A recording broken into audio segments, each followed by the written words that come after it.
Hey guys, KHCloud here with another Honeymoon Reviews episode. This time for the first two episodes of Iron Fist, which is now on Netflix. So, the Iron Fist series is the last of the four Defender series that Netflix has been making, which includes Daredevil, Luke Cage, Jessica Jones, and now Iron Fist. The story of Iron Fist is about Danny Rand, who is this rich kid who comes home after 15 years. He was living in a monastery in the city called Kunlun, which is one of the seven cities of heaven. He's one of a long line of Iron Fist, and there was some debate prior to the series coming out as to whether or not there should be a white actor playing the character Danny Rand.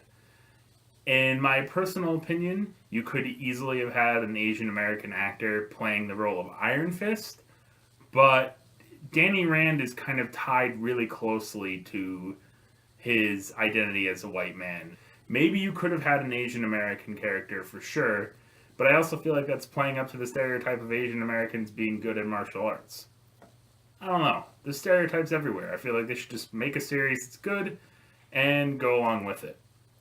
Unfortunately, they made a series that's okay, at least from the first two episodes. The character Ward, who is supposed to be one of the main villains, is not very compelling, and it takes until the end of the second episode for him to show any amount of character. I don't think it's on the actor's fault. I think it's the writing. I don't think the writing was particularly good for him. Even one of the actors that I really like and portrayals I really like in this series, that of Harold Meacham by David Wenham. I mean, the dialogue was bad for him too, but his portrayal was really good because he was kind of hamming it up. There are a few good characters though. I like the character of Joy. I like Colleen Wing. Those are the two main female leads, and I think they do a fantastic job, both of them. I like the character Big Al, who's only in the first episode and then he's just gone. But it was enjoyable the time he was there. Like he definitely seemed like a really like genuine, nice character. And I like the character of Danny Rand. I like the way that Finn Jones portrays his naivete. He's the most naive of the four characters that we have in the Defenders. So I kind of like that they're keeping his naivete in this series. He's like the youngest, and it kind of seems like he's the youngest from what we've seen so far. Which also makes a bit of sense because he hasn't been in the modern world for 15 years. He doesn't really know all these little things, and so sometimes he comes across as being kind of like out of place. I don't really like the intro that they have for this series. I liked what they did for Jessica Jones. I really liked what they did for Luke Cage, and loved what they did with Daredevil. The music in Daredevil isn't as good as the Luke Cage one, but the having the kind of like red wax, almost like a blood kind of going across Hell's Kitchen and all the different locations that are in Hell's Kitchen, I felt that was really good. I thought that was a really smart idea. The Iron Fist intro, in contrast, just seems kind of bland, a bit generic. I mean, it's animated well enough, but it doesn't really communicate the theme of the series as well as Daredevil did, or as well as Jessica Jones did, or as well as Luke Cage's did. And the music is just kind of, I mean, I wasn't really that interested in the theme that they had chosen. I did like the music they had in their soundtrack, though.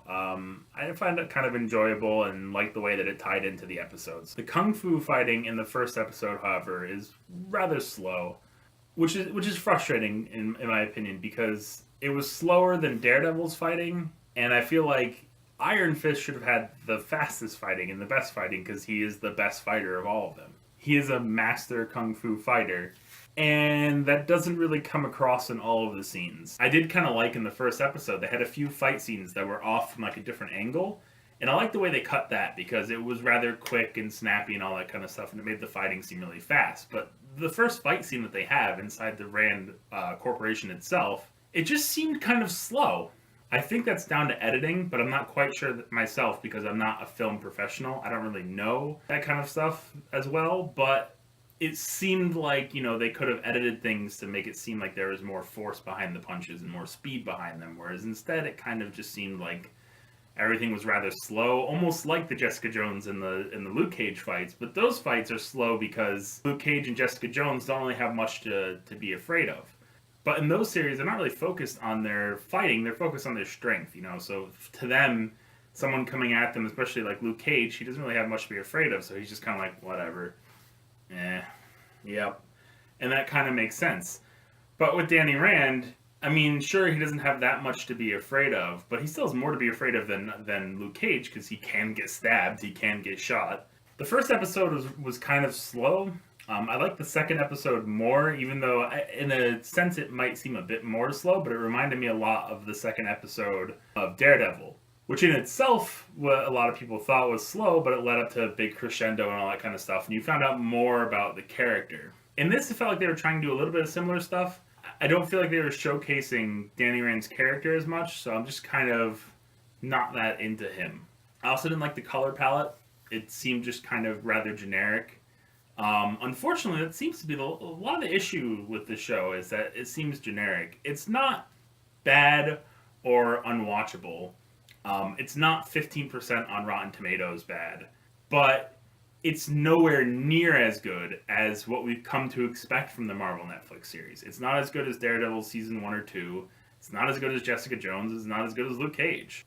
Unfortunately, it kind of needed to be near that level, at least with the first couple of episodes. Now, again, I'm just reviewing the first 2 episodes, and I've heard from some of the reviewers who watched the first 6 before this came out, you know, towards the end, you can feel some of that comic book stuff coming through, and that's kind of what's missing in this. I feel like the Iron Fist series had the most potential because Kung Fu series aren't that popular anymore. They're not around that much, but I think people still like to watch them. They're just not on TV as much anymore. So I think a Kung Fu series where you have this kind of crazy superhero stuff and a guy punching his fist through the heart of a dragon, I think they should have went all in.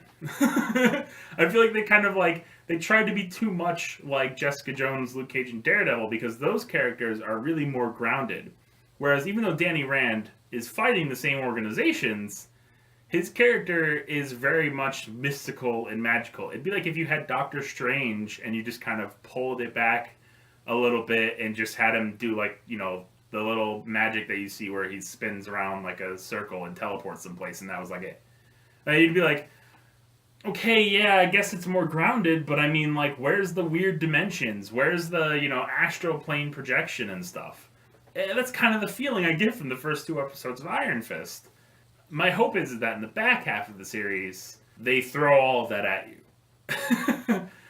I wouldn't want it to come off as not as mystical as some of the stuff that we've seen from the Marvel film stuff. It should be on that level of kind of crazy.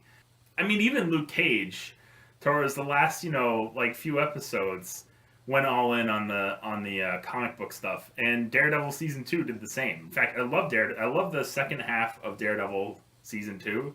That's probably actually some of my favorite stuff from the Marvel TV universe because it went all into the comic book stuff. It might not get as good of a review on Metacritic, but it just went all in there. I absolutely loved it.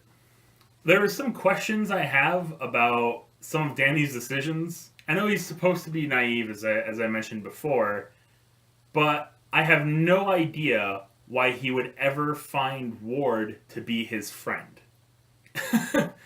They kind of showcase their relationship, Ward and Danny's relationship, and it seems to be an abusive relationship. Like, I don't know why Danny would come to Ward and be like, Ward, we're buddies, remember?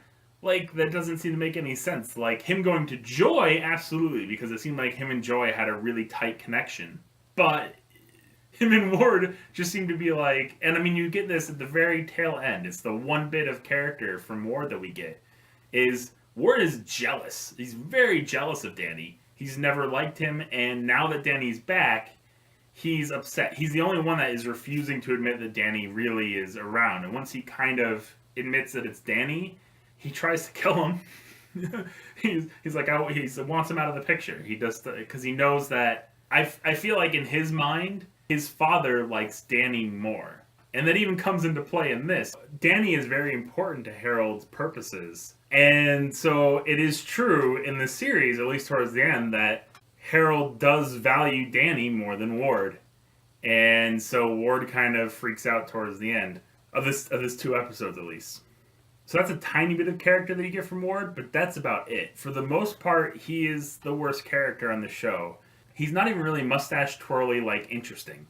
He's just there, and he's like a corporate baddie, and he's like stereotypical in every way.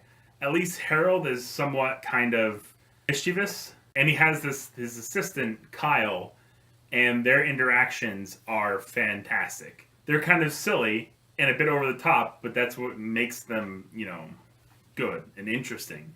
But that all leads to something about this series that if you're a fan of the Daredevil and Luke Cage and Jessica Jones series, but not really that much of a fan of Marvel Comics, you might have somewhat of a problem with. And maybe that's why they tried to go like tiptoeing in. Is this is more over the top than those series. And I feel like the problem with the series is that they tried to be the gritty and the over the top at the same time.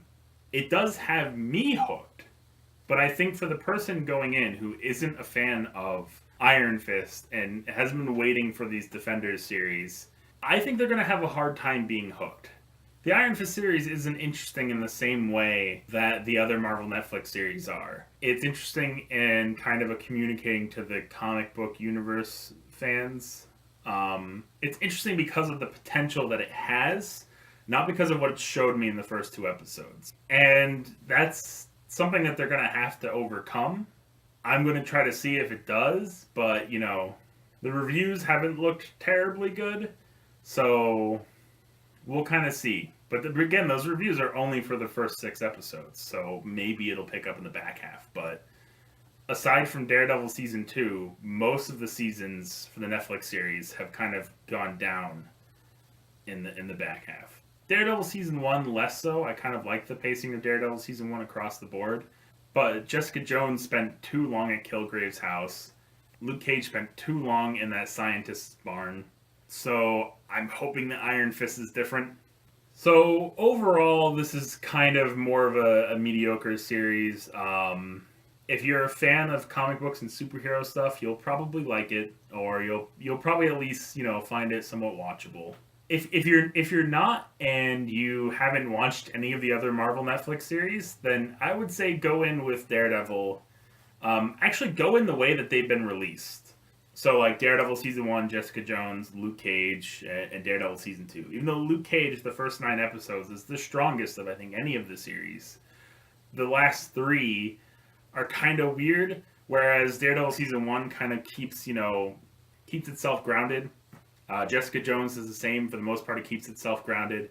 It's the last part of Daredevil, of Luke Cage, it kind of goes off a bit.